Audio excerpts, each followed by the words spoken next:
Hey guys, welcome back. Today is gonna be happier. I had a lot of notes about Frozen 2. I guess I watched it a couple weeks ago when it first came out on Disney Plus. And I guess I was kind of thinking that I might have to stay home from work. So I was actually gonna maybe do a video, like a review kind of Frozen 2, because I was thinking about it a lot for some reason. There we go, I figured it out. So I have a lot of notes, but I wrote down the notes a long time ago. Like, man, my throat is hurting already. Am I talking wrong? How? I guess that's not impossible to conceive that I might be talking wrong, but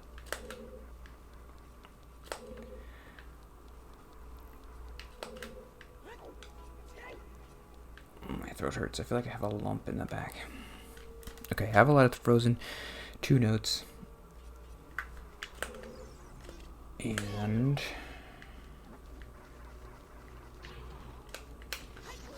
I don't really remember the movie too much. It was actually probably 3, maybe even 4 weeks ago.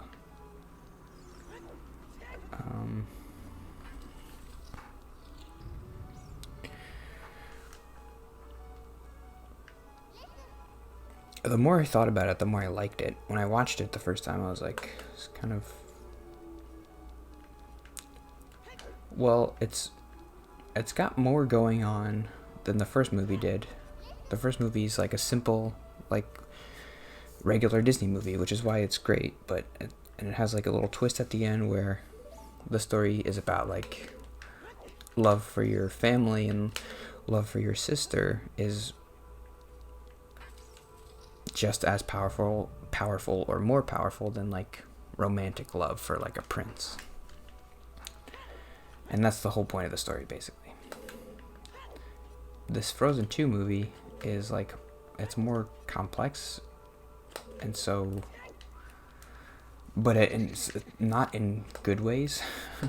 It's in some good ways and some bad ways, I guess. I don't know. I'm not like a movie critic, and I'm never gonna be. I'll never know, like, I just know what I like personally. I like simple stories. Which is why I do think it's the reason why I do like Disney movies and Pixar and stuff. Movies that are for kids, I like them because they're simple. The reason why I'm reading this Joseph Campbell book is because I do like hero's journey stories, like, and those are stories that are kind of like for kids.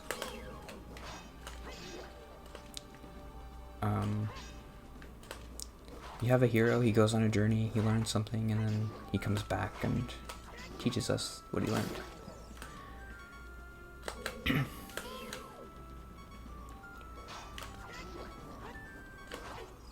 Oh, killed me? Boo-doo-doo-doo. I think I have to go back to the beginning.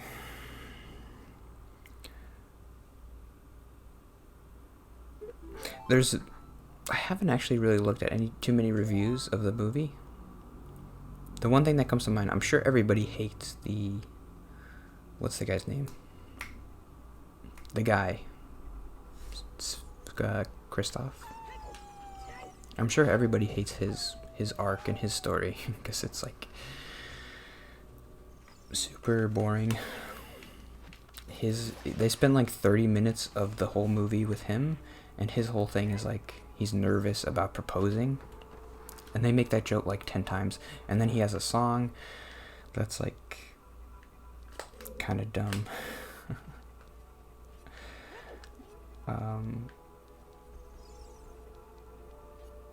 I think his song is kind of, it's fun out of context, but in the context of the movie, it doesn't fit very well. Like when you're watching the whole movie through, it's just his story sticks out. Like, I don't, this is kind of dumb. I don't like this.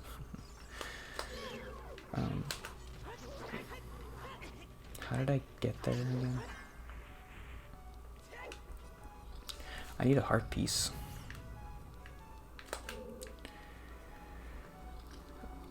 So that's bad. The point of the movie that I liked the most was the beginning, and then at the end it gets a little bit complex, and it seems like they don't even really know what they want the story to be about at the end.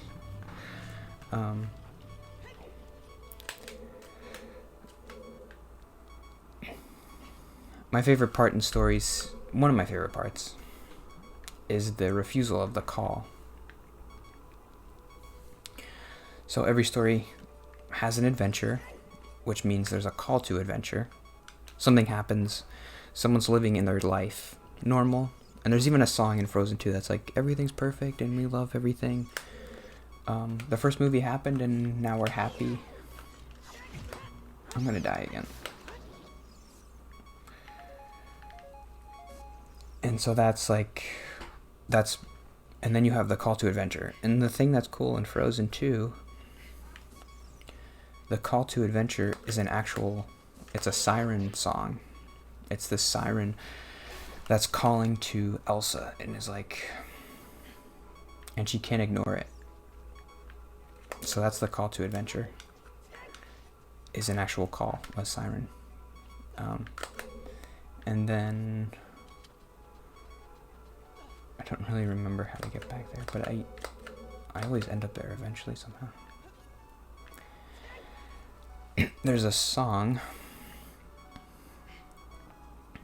that's called Into the Unknown, which I liked.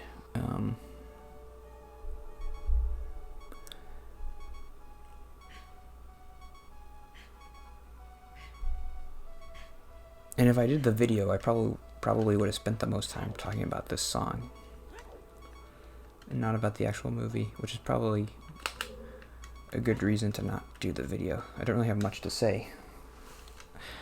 I just like this song.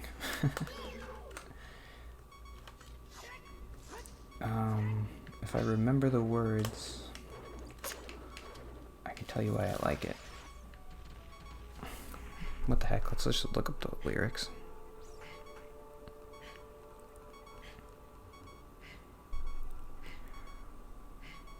There's parts of the song that I don't know I like, but okay.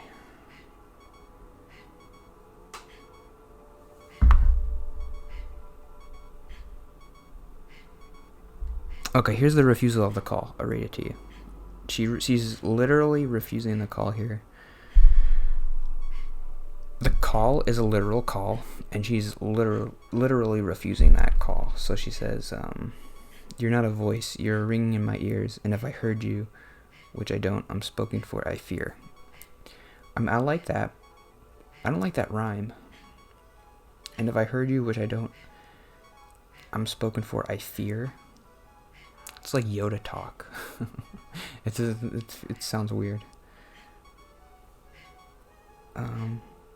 Everyone I've ever loved is here within these walls. I'm sorry, secret siren, but I'm blocking out your calls. I don't know. It's fun to read Joseph Campbell and then actually see like a literal refusing of the call, like, and she's just saying it. I'm blocking out your calls. That's kind of fun. And she calls it a siren call, which is fun.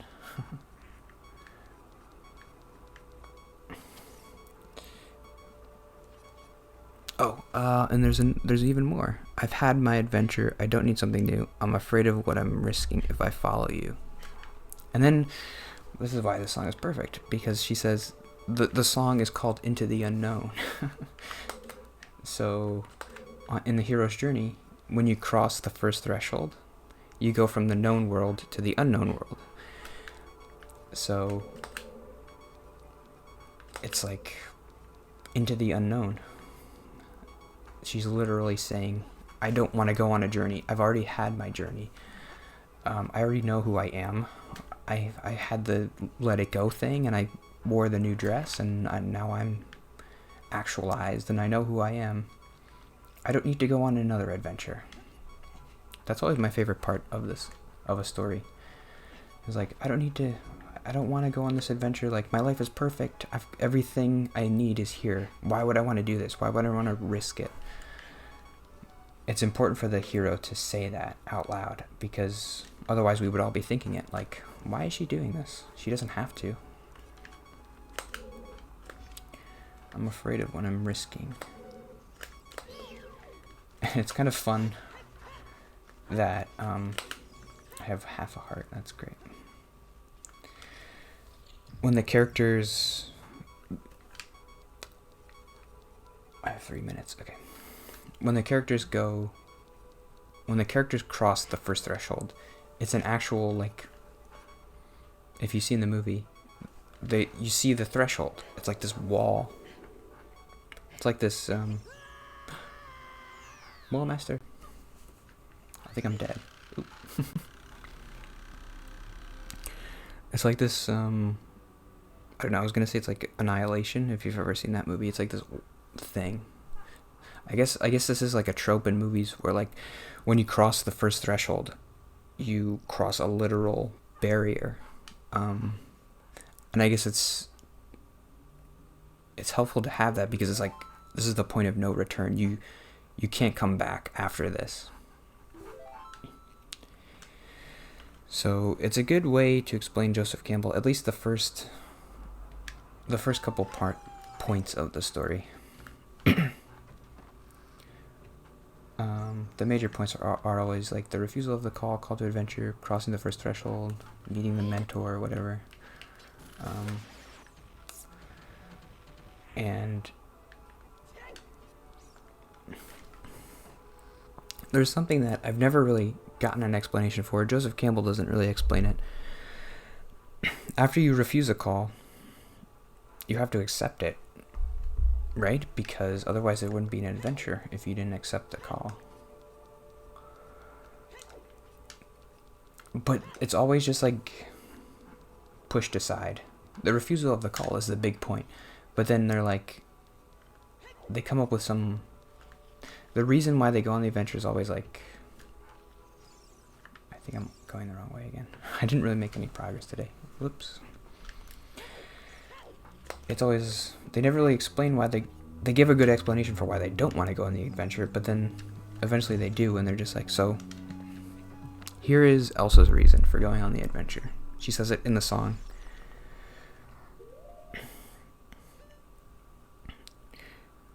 So she has a great first verse, which is the refusal of the call, and then the second verse is, what do you want, because you've been keeping me awake. So that's her being like willing to accept the call. Are you here to distract me so I make a big mistake, or here it is. This is the part I don't really like, because it happens so quick. She goes from refusing the call to accepting it in this second verse. Or are you someone out there who's a little bit like me, who knows deep down I'm not where I'm meant to be? Every day's a little harder as I feel my power grow. Don't you know there's part of me that longs to go? And that's pretty much the end of the song.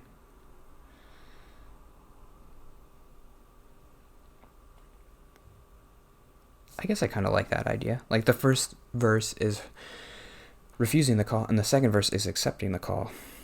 But I don't like her reasoning. Are you someone out there who's a little bit like me, who knows deep down I'm not where I'm meant to be? Where does that come from?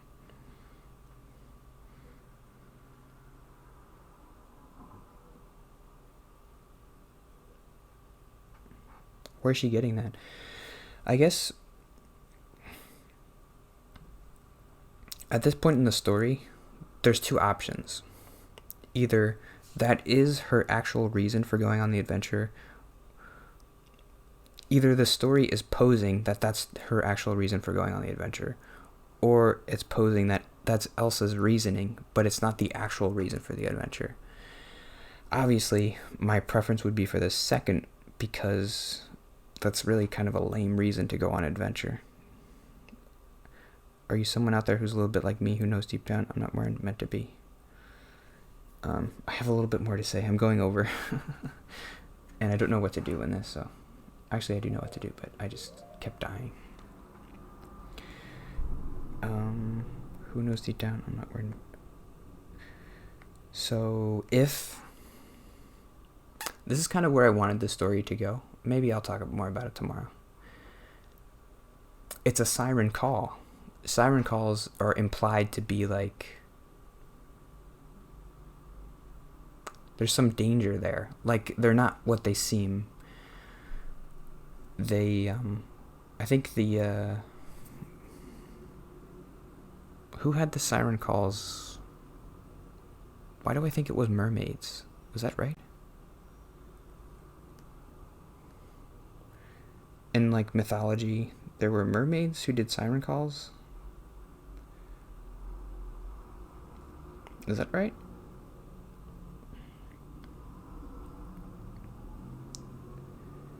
Anyway, so the sirens would lure sailors to like cliffs or rocks, and they would crash their ships with like these beautiful songs, and then I guess they would eat them or something. So that's what a siren song is. It seems nice and beautiful, but it's actually sinister. But in this movie, spoilers. Okay, for real spoilers. the siren is like I don't actually remember, but I think it's her mom.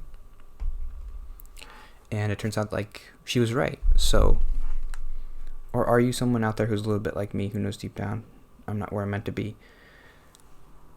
That is right. It turns out that that's right. The person who is singing the siren song is a little bit like her.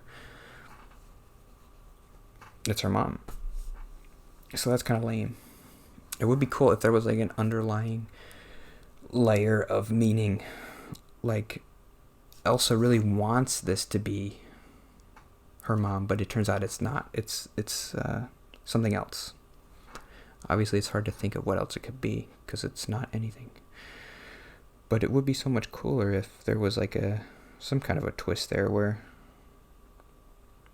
Okay, I'm going way over. I'll talk about it more tomorrow. I told you I had a lot to talk about. Okay. More Frozen. See you tomorrow.